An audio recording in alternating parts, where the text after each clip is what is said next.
Assalamualaikum warahmatullahi wabarakatuh. Hamdan wa syukran lillah, salatan wa salaman ala rasulillah, ibni abdillah, la hawla wa la quwata illa billah.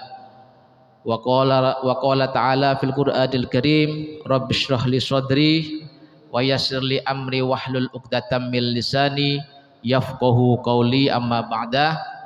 Yang kami hormati jamaah salat subuh yang dimuliakan oleh Allah, alhamdulillah kita telah ditakdirkan oleh Allah bisa menunaikan ibadah puasa di tahun ini dengan harapan mudah-mudahan kita senantiasa diberi kekuatan oleh Allah untuk bisa melaksanakan ibadah puasa di tahun ini, dan tentunya kita berharap mudah-mudahan ibadah kita, ibadah kula lan panjenengan sedaya diterima Allah Subhanahu wa taala. Amin ya rabbal alamin. Jamaah yang dimuliakan oleh Allah, kita tahu bahwa kita sebagai hamba Allah, kita diharuskan dan dianjurkan untuk berdoa kepada Allah Subhanahu wa taala. Allah Subhanahu wa taala berfirman, ud'uni astajib lakum. Berdoalah kalian, pasti akan aku kabulkan doanya. Bahkan para ulama menegaskan, ad-du'a silahul mu'minin. Donga niku senjatanya orang mukmin. Maka dimanapun dan kapanpun kita berada, maka kita harus berdoa kepada Allah Subhanahu wa taala. Tentunya berdoa ini ada kaifiahnya. Yang menjadi masalah, apakah kita berdoa langsung kepada Allah atau melalui perantara. Dan ini perlu kami sampaikan para jamaah, kalau dalam bahasa kita melalui perantara itu adalah bertawassul. Mengapa penting ini untuk kami sampaikan? Karena inilah amaliyah yang diajarkan oleh para ulama salafun sholihin, para ulama-ulama faham ahlus sunnah wal jamaah. Di dalam kita berdoa, kita dianjurkan untuk bertawassul atau melalui perantara kepada Nabi Muhammad sallallahu alaihi wasallam. Makanya ketika berdoa, para imam mesti ila hadratin Nabi dan seterusnya. Mengapa tawassul ini penting para jamaah? Mengingat karena ada sebagian yang menganggap, mempersepsikan bahwa bertawassul itu adalah bid'ah. Bertawassul itu adalah syirik karena tidak langsung berdoa kepada Allah Subhanahu wa taala. Maka dalam kesempatan ini para jamaah, kami menyampaikan pentingnya kita bertawassul. Minimal ada 3 alasan. Yang pertama, dalam Al-Quran Allah mengatakan, ya ayyuhalladzina amanu, ya ayyuhalladzina amanu ittaqullah wabtagu ilaihil wasilah wajahidu fisabilihi la'allakum tuflihun. Dalam Al-Quran Allah menegaskan bahwa wahai orang yang beriman, bertakwalah kalian kepada Allah, wabtagu ilaihil wasilah, dan carilah perantara untuk menuju mendekatkan diri kepada Allah Subhanahu wa taala. Nah, wasilah niku kalau kita maknai niku adalah bertawassul.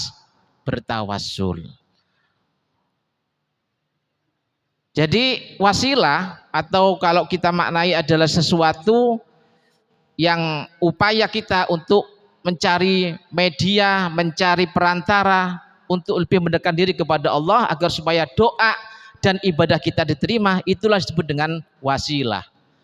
Wasilah ini jamaknya adalah wasail, yaitu perantara. Bagaimana kita dengan perantara ini bisa diterima ibadah dan doa kita semuanya para jamaah. Maka Al-Quran mengatakan kita disuruh mencari wasilah. Ini yang pertama dalilnya, bahwa berwasilah itu dianjurkan dalam Al-Quran. Yang kedua, mengapa kita juga harus berwasilah? Karena ini ada hadis yang juga diajar oleh baginda Rasulullah Shallallahu Alaihi Wasallam.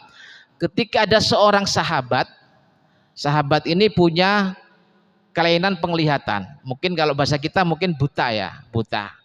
Kemudian matur kepada Rasulullah. Dalam hadisnya dikatakan bahwa Rasulullah menerima pengaduan para sahabat ini yang buta ketika itu, matur kepada Rasulullah, ya Rasulullah, saya berdoa melalui perantara engkau supaya saya ini penglihatannya bisa kembali normal seperti orang biasanya. Maka apa kata Rasulullah? Rasulullah menegaskan bahwa engkau bisa berdoa melalui perantara namaku. Sehingga Rasulullah mengajarkan doanya adalah sebagai berikut, bahwa hadis yang diriwayatkan oleh Umar bin Hunaifah yang mengatakan bahwa Rasulullah mengajarkan doanya adalah Allahumma inni as'aluka wa atawajjahu ilaika binabiyyika Muhammadin nabiyyir rahmah ya Muhammad inni atawajjahu bika ila rabbik. Ini doa yang diajarkan baginda kepada sahabat tadi yang buta tadi. Ya Allah, aku memohon kepada engkau, wa atawajjahu ilaika binabiyyika, dan aku bermunajat kepada Tuhanku melalui nama nabimu Muhammad sallallahu alaihi wasallam. Nabiyyir rahmah, nabi yang membawa rahmat, ya Muhammad inni atawajjahu bika ila rabbik. Ini artinya apa para jamaah? Rasul mengajarkan bahwa bisa berdoa melalui perantara ataupun wasilah kepada Rasulullah Shallallahu Alaihi Wasallam. Maka ketika berdoa semacam ini, akhirnya kemudian sahabat ini pulih penglihatannya karena doa yang melalui perantara Rasulullah Shallallahu Alaihi Wasallam. Yang kedua para jamaah, mengapa kita dianjurkan bertawasul? Ini hadis yang diriwayatkan oleh Anas bin Malik ketika ini dialami oleh sahabat Umar bin Khattab. Di mana ketika itu terjadi paceklik di kota Mekah. Kemudian Umar bin Khattab berdoa karena idza khotohu istasqa bil Abbas bin Abdul Malik bin Abdul Muthalib, bahwa sahabat Umar ini minta hujan itu melalui perantara sahabat Abbas bin Abdul Muthalib, paman Nabi Muhammad Shallallahu Alaihi Wasallam. Sehingga beliau berkata, faqala Allahumma inna kunna natawassalu ilaika binabiyina. Ya Allah, dulu ketika ada Rasulullah, aku memohon melalui perantara nabimu. Fataskina, maka turunlah hujan. Wa inna natawassalu ilaika bi ammi nabiyina. Saat ini aku memohon kepada engkau supaya turun hujan dengan perantara paman nabi kami. Siapa? Sahabat Abbas bin Abdul Muthalib. Maka dari sinilah para jamaah, maka anjuran untuk bertawassul ini adalah anjuran yang dianjurkan oleh baginda Rasulullah Shallallahu Alaihi Wasallam. Nah, bertawassulnya ada dua. Ada kalanya juga bertawassul kepada orang yang masih hidup ataupun orang yang sudah meninggal dunia. Maka dalam ayat wabtagu ilaihil wasilah itu bentuknya adalah umum. Bisa kepada orang yang masih hidup atau juga bisa kepada orang yang meninggal dunia. Makanya kita bertawassul kepada Rasulullah, kepada para ulama, para aulia. Ini bagian daripada mengamalkan dari ayat yang saya sampaikan tadi.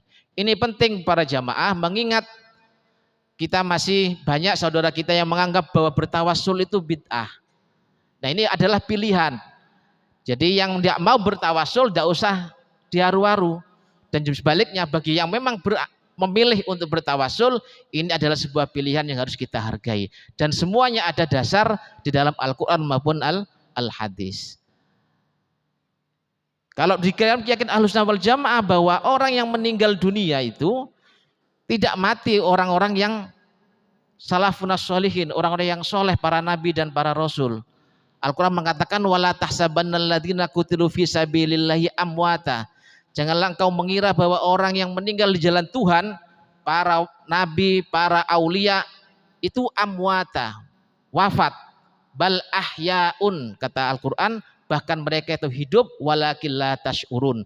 Akan tetapi kula lan panjenengan sedaya ini tidak merasakan.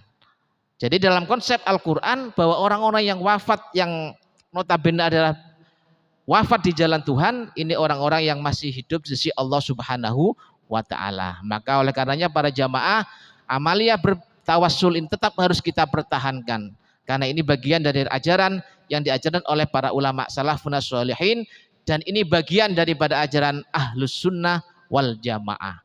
Bagi mereka yang tidak mau bertawasul ya kita hargai, tapi jangan sampai ngaruh-ngaruhi orang yang suka bertawasul. Mudah-mudahan ini ada manfaatnya bagi kita bersama dan kita bisa mempertahankan amalia ini sampai ila yaumil qiyamah. Amin ya rabbal alamin. Bismillahirrahmanirrahim. Allahumma taqabbal minna salatana wa siyamana wa qiyamana wa ruku'ana wa sujudana wa tasbihana wa tahlilana wa tamjidana wa tadarru'ana wa la tadrib biha wujuhana ya ilahal alamin wa ya khairan nasirina bi rahmatika ya arhamar rahimin. Allahumma salli ala Muhammad ya Rabbi salli alaihi wasallim.